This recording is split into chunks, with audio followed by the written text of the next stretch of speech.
asalaamaaleykum wa rahmatullahi taala wa barakaatuhu mbokk yi ñu ñëwaat ci secret boo xam ni secret bu wér la bu wóor la bu mën a maye koppar waaw mën a maye xaalis lool sax macha allah waaw xam naa ko man nag bu fekkee ni dimanche nga koy tàmbali bu dimanche jotee da ngay def 70 fatiha muy juróom-ñaar fukki fatiha bu altine jotee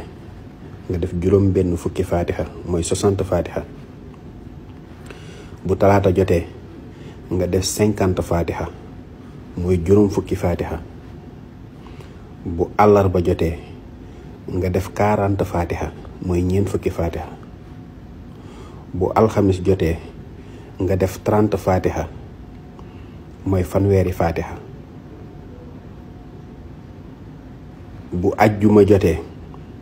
nga def ñaar fukki fatiha mooy 20 fatiha bu samedi jotee nga def 10 fatiha mooy fukki fatiha